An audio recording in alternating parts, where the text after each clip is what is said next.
নমস্কার, আমি চন্দ্রিমা আর আমার চ্যানেলের একটি নতুন ভিডিওতে সবাইকে জানাই অনেক অনেক স্বাগত। 12ই জুন অর্থাৎ বৃহস্পতিবার আমরা তাড়াতাড়ি বের হয়ে গিয়েছিলাম। এই কত সুন্দর জায়গা দেখো, আমাদের সুন্দর ভিউ দেখতে দেখতে গল্প করতে করতে যা করে ভয় করে করে আমরা তো পার হলাম।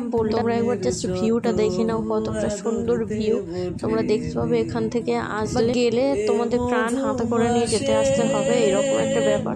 আরে যা, তোমাদের পোলের ভিউ দেখাতে দেখাতে তো ভুলেই গিয়েছিলাম যে আমরা কোথায় যাচ্ছি সেটাই বলা। অ্যাকচুয়ালি ওই দিনকে ছিল অন্তকের একটা ব্রাইডাল বুকিং, যেহেতু বিয়ের সিজন চলছে তো সেহেতু ওর ব্রাইডাল বুকিং ছিল, ওই জন্য বললো যে আমি একা যাবো, তুইও চল আমার সাথে। আমি আসলে কিছুই করতে যাইনি, ওর সাথে ঘুরু ঘুরু করতে গিয়েছিলাম, খেতে গিয়েছিলাম আর কি। যাই হোক, ও মেকআপ আর্টিস্ট একটা আর আমি একটা পাক্কা ঢেঁড়স। আমি ঢেঁড়স বললাম কেন সেটা আমি বলি। যখন ও মেকআপ সম্বন্ধে অনেক অনেক মেকআপ সম্বন্ধে কিছু বলে, আমি হাঁ করে শুনতেই থাকি। এইটার পরে এটা ইউজ করতে হয়, ওটার পরে ওটা ইউজ করতে হয়, আমি হাঁ করেই শুনতে থাকি, ভুড়ি মার্কা এমনই আমি। যাই হোক, এটাই বলতে বলতে যাচ্ছিলাম যে দেখো আমি তাড়াহুড়ো চোটে কানের গলার কিছুই পরিনি, শুধু একটু লিপস্টিক, হাতে ঘড়িটা পরে চলে গিয়েছিলাম। আর এই যে একজন সমানে ফোনে ব্যস্ত ছিল। আমরা গল্প করতে করতে স্টেশনে চলে এসেছিলাম, আর এই যে স্টেশনে এসে দাঁড়িয়েছে, এত সুন্দর আকাশটা লাগছিল সেদিনকে। একটু একটু বৃষ্টি আবার রোদ, একটু একটু বৃষ্টি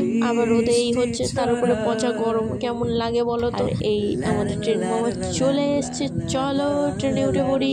এই যে আমরা দুজনে ট্রেনে উঠে পড়েছি, ভগিনী আর যোগিনী। অ্যাকচুয়ালি সেদিনকে এমনই হয়েছে, ট্রেনে ওঠার নামা যেহেতু আমাদের স্টেশন থেকে নেত্রা স্টেশন মাত্র 3 থেকে 4 মিনিটের দূরত্বে, তো সেহেতু ট্রেন থেকে ওঠার নামা। এই যে টোটোতে বসে থেকে থেকে ভাই মাথা খারাপ হয়ে যাওয়ার কল। 10 থেকে 15 মিনিট আমাদের লেট করিয়েছে বসে থাকি থেকে, মানে কি বলবো। আমি না ভাই বলে দে, কিন্তু এত লেট করানোর কোনো দরকারই ছিল না। এমনিতে পচা ব্যবসা গরম, তার উপরে বসে থাকতে হলে কেমন একটা ধরে বলো। টোটোর থেকে নেমে কিছুটা হাঁটা পথ ছিল, এই যে হেঁটে হেঁটে চলে এসেছিলাম ব্রাইডের বাড়ির কাছে। এই তো ব্রাইড বসে গিয়েছে, যেহেতু ওর গোধূলি লগ্নে বিয়ে ছিল সেহেতু তাড়াতাড়ি স্নান দান করে বসে গিয়েছিল। এই যে পুরো কমপ্লিট হয়ে গিয়েছে, তখন একটু একটু বাকি ছিল কলকাতা। আমি মেকআপ সম্বন্ধে কিছু জানি না ভাই, যা করেছে ও করেছে, আমি শুধু খালি ঘুরতে গিয়েছিলাম। যাই হোক, ওকে কেমন লাগছে অবশ্যই কমেন্ট করে জানাবে। আমাদের বাড়ির লোক এতই ভালো ছিল, আমাদের না খাইয়ে ছাড়তো না, তাই কয়েকটা ফুচকা আর পকোড়া খেয়ে বেরিয়ে এসেছিলাম।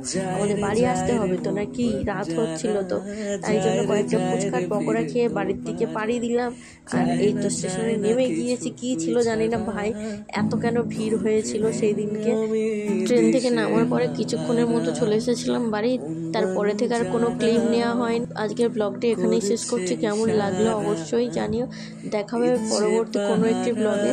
আজকের মতো আসছি, বাই, টাটা। আর ভালো লাগলে অবশ্যই একটা লাইক করে দিও।